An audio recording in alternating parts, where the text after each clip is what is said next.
আসসালামু আলাইকুম সবাইকে। আশা করি সবাই ভালো আছেন। আল্লাহর রহমতে আপনাদের দোয়ায় ভালো আছি।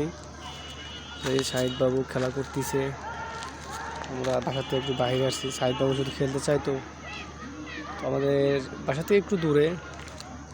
শাহিদ বাবু ছাদে আসলে একটু খুশি বেশি হয়।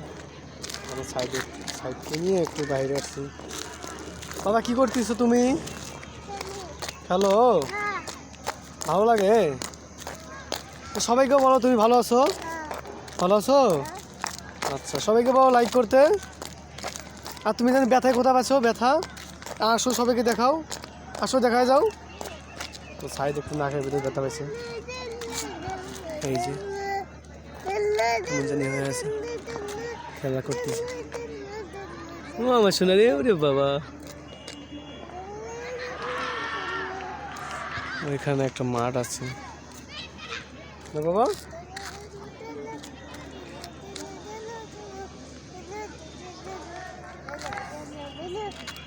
খেলাধুলা করে ভালো দেখি।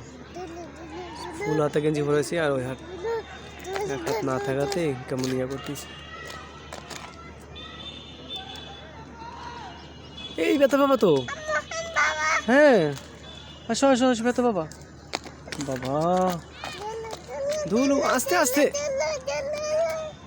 থাক, চলো তুমি ওদিকে চলো, ওদিকে চলো। ব্যথা বাবা বাবা। তো সবাই দোয়া করবেন, আপনাদের জন্য দোয়া রইল সবসময়। সাইডের জন্য দোয়া, আল্লাহ পাক যেন সকল আপনার প্রতি হেফাজত করে সবসময়। এরকম পরিস্থিতি কারো যেন না হয়, যেমন আমাদের ছেলের সাথে হচ্ছে, এরকম যেন কারোর সাথে না হয়। আসলে যার হয় ও কিন্তু বুঝতে পারে, যার সন্তানের সাথে হয়। কারণ বাবা মারা বলছে সন্তানের কিছু হলে। আচ্ছা নামবো, ঠিক আছে, যাবা, চলে যাবা।